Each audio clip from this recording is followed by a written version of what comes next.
نہیں، حضرت امام جعفر صادق کا زمانہ آیا تو پھر بادشاہ نے بلایا امام جعفر صادق کو. اور یہ امام جعفر صادق وہ بزرگ ہیں کہ حضرت امام اعظم ابو حنیفہ رحمۃ اللہ علیہ امام جعفر صادق کے مرید ہیں، ان کے مرید ہیں، ان کے خلیفہ ہیں.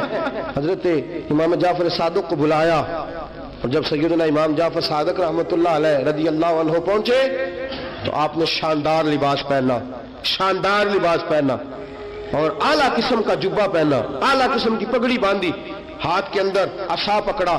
اور حضرت امام جعفر صادق رضی اللہ تعالیٰ عنہ کچے مکان سے نکلے لیکن ذرا باوقار ہو کے نکلے، دربار بادشاہ دربار خلافت میں پہنچے، اپنی کھنڈی کو اپنی چھڑی کو ہلایا. وہ کیوں بلایا مجھے؟ وہ بادشاہ جس نے کہا تھا بلاؤ ذرا پتہ کرتا ہوں کیوں میلہ لگا رکھا ہے. پھر بھی بادشاہ ڈرتے رہتے ہیں، پھر بھی ڈرتے ہیں کہ اگر ان روحانی لوگوں نے اشارہ کیا تو ساری دنیا ان کے پیچھے نکل پڑے گی. بلاؤ کیوں میلہ لگائے رکھا ہے؟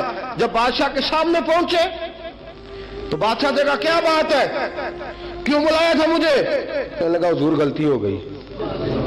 آج کے بعد امام جعفر صادق باہر نکلے تو بادشاہ کے واری کہنے لگے تو بڑی باتیں کرتا تھا، ڈنگے مارتا تھا، بڑھ کے مارتا تھا، بلاؤ امام کو پوچھ لیتا ہوں کیا ہوا. کہنے لگا یار پتہ نہیں کیا بات ہے، جب نہیں ہوتے تو بات نکلتی ہے، جب سامنے آ جاتے ہیں تو منہ کے اندر سے زبان بولتی نہیں ہے.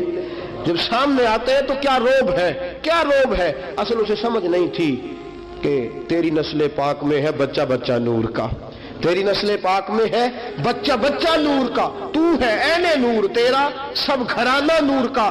حضرت امام جعفر صادق باہر نکلے تو آپ کا خادم گھر جا کے کہنے لگا امام صاحب اعلیٰ قسم کا لباس، لوگ باتیں کر رہے تھے، اتنا بڑا قیمتی لباس، لوگ گفتگو کر رہے تھے.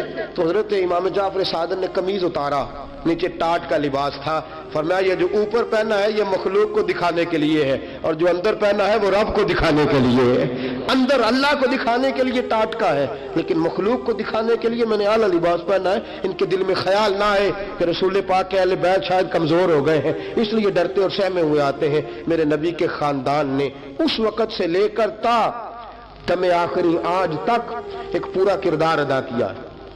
سادات کا دین میں ایک پورا کردار رہا ہے. تحریر کے معاملات میں، تقریر کے معاملات میں، تدریس کے معاملات میں سادات کا پورا کردار رہا. وقت گزرنے کے ساتھ ساتھ کبھی سید غوث اعظم کی شکل میں آئے اور کبھی سید معین الدین چشتی اجمیری کی شکل میں آئے اور کبھی سید علی حجویری داتا گنج بخش کی شکل میں آئے اور کبھی یہ سید حضرت شاہ آل رسول ماں رہروی کی شکل کے اندر آئے اور کبھی یہ سید میر عبد الواحد بلگرامی کی شکل میں آئے. یہ سادات آتے رہے، اپنے اپنے دور میں چمکتے رہے، اپنے اپنے دور میں دین کا فریضہ سر انجام دیتے رہے. انہوں نے پھر اعلان حکومت والوں کو کہا کہ ٹھیک ہے اگر تم سمجھتے ہو کہ اس طرح ہمیں دین نہیں پھیلانے دیتے تو ہمیں اللہ نے توفیق دی ہے، ہمیں اللہ نے طاقت دی ہے، اللہ نے ہمیں روحانیت دی ہے، ہم اس روحانی طرز کے ساتھ دین پھیلائیں گے. میرے دوستو اگرچہ قوت اور اقتدار بھی ہمیشہ انہی کے پاس رہا. کربلا میں جو بھی آیا آپ دیکھ لیجئے نا، یزید کے 14 بیٹے بتائے جاتے ہیں، کوئی بھی نہیں کہتا میں یزید کی اولاد میں سے ہوں. امام زین العابدین ایک ہی بچے تھے نا کربلا میں. آپ کو گلی گلی سید ملیں گے، نگر نگر سید ملیں گے، جگہ جگہ رسول پاک کی اولاد ملے گی. میرے دوستو یاد رکھنا جو ظلم کرتا ہے اور ظلم میں بڑھتا ہے وہ بچتا نہیں، اس کا نام مٹ جاتا ہے، اس کا کردار نفرت کی علامت بن جاتا ہے.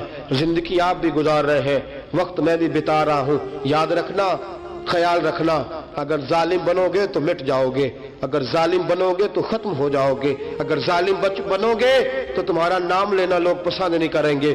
ظلم کا نشان بن کے نہ رہنا، محبت کی علامت بن کے رہنا. اگر کبھی مار بھی کھانی پڑی تو وقتی طور پہ کھا جانا، تھوڑی دیر کے لیے مار کھا کے دیکھنا. کبھی کبھی مار کھانے میں بھی بڑی عزت ہوا کرتی ہے، کبھی کبھی مار کھانے اور برداشت کرنے میں بھی بڑا وقار ہوتا ہے. کبھی یہ بھی کر کے دیکھو، اس میں بھی ایک ذائقہ ہے، اس میں بھی ایک لطف ہے. میرے عزیزوں جو ظلم کرے گا نہیں رہے گا، جو ظلم کرے گا اگر کتنے بھی اس کی اولادیں ہو جائیں اس کا نام نہیں چلے گا. جو محبت کرے گا، جو مار کھائے گا. خواجہ معین الدین چشتی نے بڑی مار کھائی، داتا علی اجمیری نے ہندوؤں سے بڑی مار کھائی، حضرت غوث پاک جیلانی کو بڑا ستایا گیا. یہ مار تو کھاتے رہے لیکن پیغام حق پہ ڈٹے رہے، جسے مار کھانی آ جائے مار کھانی، بلکہ مولا رومی فرماتے ہیں جسے کٹنا آ جائے وہ بچ جاتا ہے، جسے قربان ہونا آ جائے اسے عزت مل جاتی ہے، جو برداشت کرنا سیکھ جاتا ہے وہ محبت کی علامت بن جاتا ہے۔ میدان کربلا نے یہ سبق دیا کہ اگر وقتی طور پہ مار کھانی پڑی تو ذرا کھا کے دیکھنا، لیکن کھانا حق کے رستے میں، کھانا حق کے رستے میں۔